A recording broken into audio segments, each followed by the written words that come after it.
Ano ba itong ginagawa ni Pastor Abante? Ang sabi ng iba, doon sa pinagyayaw-yaw niya, nagbabanta na daw siya. At eto naman si Congressman Tiangco, Romes kay Pastor Abante.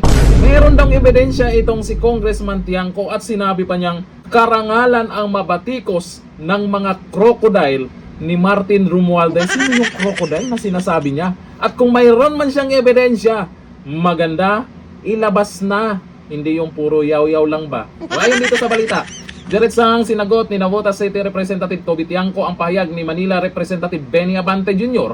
na tinawag siyang posibleng susunod na miyaw-miyaw.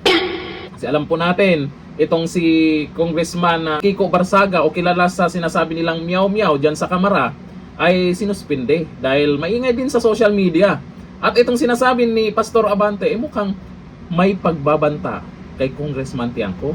Sa isang panayam, sinabi ni Tiangco na itinuturing niyang karangalan ang mga banat mula sa mga buwaya ni House Speaker Martin Romualdez.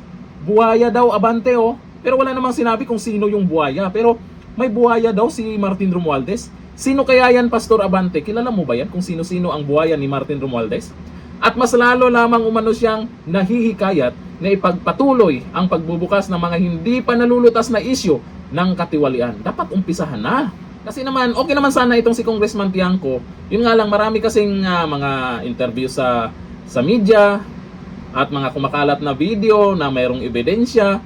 Ay ilabas na yan. Umpisa na. Ano pang hinihintay natin dyan? Ayon kay Tiangco, ang patuloy na pagbubusisi ng publiko ay mahalaga upang matiyak na may mananagot at hindi basta matatabunan ang mga seryosong paratang sa pamahalaan.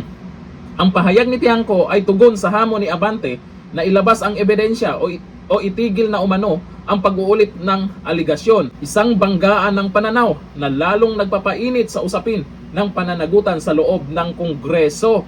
Aksyon na kayo, puro kayo yaw-yaw. Itong si Pastor Abante naman, minsan lumalabas din naman ang kanyang tapang at kung ano yung pinagsasabi niya dyan. Yun nga lang, dito sa sagot ni Congressman Tiangco, sasagot din ba siya dyan? Ay magpapalitan na lang kayo ng yaw-yaw sa social media tapos wala kayong ginagawa dyan. Magtulungan na lang kayo kung talagang malinis kayo Magtulungan na lang kayo para ilabas yung ebidensya na yan. At sinasabing si Tamba daw, yung tinuturo na si Tamba, at kung sino yung sinasabing buhaya ni Tamba, diretsahin mo na, Congressman Tiangco. Alam naman natin kung sino yung ibig mong sabihin. Diretsahin mo na kung sino yung buhaya. Banggitin mo na kung talagang may ebidensya ka. Hindi ka naman siguro matatakot na magbanggit sa kanila kung sino yung buhaya kung talagang legit yung ebidensya mo. Okay to si Congressman Tiangco. Pero kung ikumpara kay Congressman Kiko Barsaga, ibang-iba kay Congressman Kiko Barsaga.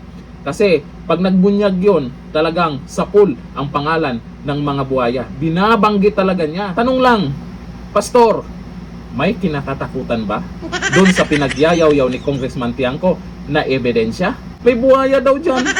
Buhaya daw ni Tamba. Sabi ni Congressman Tiangco yan Sino kaya yan, O ayon dito sa mga nag-comment, sabi ni Rosario Lesada, nakakayang nagpapatawag itong si Abante na pastor siya.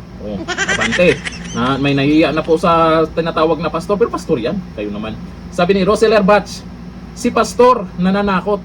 Kasi dun sa sinasabi niya parang may yun may pagbabanta. Kasi naman, alam naman natin kung anong nangyari kay Miyaw-Miyaw ng Kamara dahil sa pag-iingay sa social media. Mariles Lagud, nagbanta si pastor. Huwag po ganun.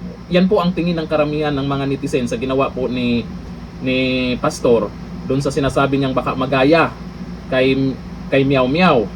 Sabi ni Arnold Jalandon, kung may ebidensya ka kasi ilabas mo para kang sirang plakat. Ang kabang-abang dito kung tuloy-tuloy bang magpapalitan ng mabibigat na banat itong dalawa. Ay mukhang matcha-challenge lalo si Congressman Tiangco diyan sa ginagawa niya. Hindi naman siguro si pastor yan, di ba? Pastor Abante, hindi naman siguro ikaw yung buhayan ni Tamba, di ba? Di ba? Hanggang dito na natin. Bye-bye.